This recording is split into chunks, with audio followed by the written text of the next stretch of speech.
యూరోప్లోని Sweden దేశం కీలక నిర్ణయం తీసుకుంది. తమ దేశం నుండి వెళ్లిపోతే డబ్బులు ఇస్తామంటూ బంపర్ ఆఫర్ ప్రకటించింది. దేశంలో పెరుగుతున్న జనాభా, ఇన్ఫ్లేషన్ కారణంగా ఈ నిర్ణయం తీసుకున్నట్లుగా తెలుస్తోంది. స్వీడన్ చేసిన ప్రకటనతో అక్కడి ప్రజలు తీవ్ర వ్యతిరేకత, ఆందోళన వ్యక్తమవుతున్నారు.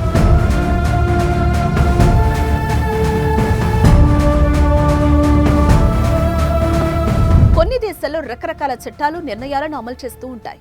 అవి విన్నప్పుడు కొన్నిసార్లు చాలా విచిత్రంగా, వింతగా అనిపిస్తూ ఉంటాయి. అయితే తాజాగా మీరు దేశం వీడండి, మేం డబ్బులు ఇస్తాం, ఆ దేశ విచిత్ర ప్రతిపాదనతో అక్కడి ప్రజలు తీవ్ర భిన్నాభిప్రాయాలు వ్యక్తమవుతున్నాయి. అయితే దేశంలో జనాభాను పెరిగిపోతున్న నేపథ్యంలో దేశం విడిచి వెళ్లే వారికి ఒక్కొక్కరికి 80,000 రూపాయలు ఇస్తామంటూ బంపర్ ఆఫర్ ప్రకటించింది. స్వీడన్ ప్రభుత్వం సరికొత్త నిబంధనలు తీసుకొచ్చింది. తమ దేశంలో జనాభాను తగ్గించేందుకు కీలక నిర్ణయమే తీసుకుంది.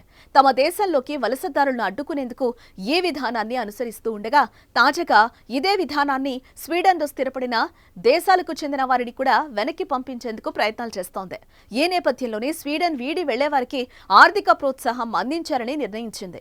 అంతేకాకుండా వారు స్వీడన్ నుంచి వేరే దేశాలకు వెళ్లిపోవడానికి ప్రభుత్వమే ప్రయాణ ఖర్చులు కూడా భరించాలని నిర్ణయించింది.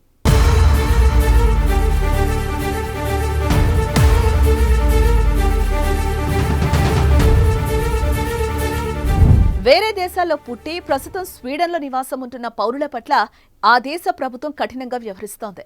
ఈ ప్రతిపాదనల ప్రకారం ఇతర దేశాల్లో పుట్టి తర్వాత చదువు, ఉద్యోగాల కోసం స్వీడన్లో స్థిరపడిన పౌరులు ఆ దేశాన్ని వీడితే కొంత ఆర్థిక సాయాన్ని బహుమతిగా అందించనుంది. అంతేకాకుండా వారు వెళ్లేందుకు రవాణా ఖర్చులు కూడా భరిస్తామని ప్రభుత్వం ప్రకటించింది. ఈ విషయాన్ని స్వీడన్ ఇమిగ్రేషన్ మంత్రి మరియా మాల్మెర్ స్టెనార్గడ్ వెల్లడించారు.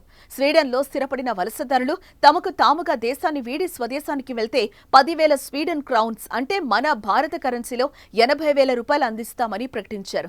ఇక చిన్నారులకు అందులో సగం అంటే 40,000 రూపాయలు అందించనున్నారు. అయితే ఈ మొత్తం సొమ్మును ఒకేసారి చెల్లించనున్నారు.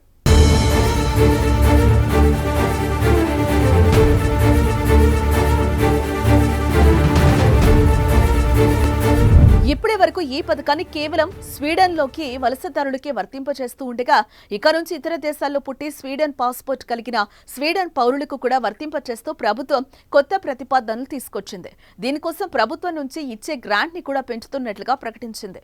అయితే ఇలాంటి నిర్ణయం తీసుకోవడానికి ప్రధాన కారణం స్వీడన్లో జనాభా పెరగడమేనని తెలుస్తోంది. ప్రపంచంలోని వివిధ దేశాల నుంచి స్వీడన్ కు భారీగా వలసలు వస్తూ ఉండడంతో గత 20 ఏళ్లలో ఆ దేశంలో జనాభా భారీగా పెరిగింది.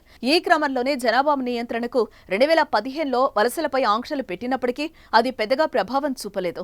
దీంతో జనాభా నియంత్రణకు ఈ పథకం తీసుకొచ్చింది.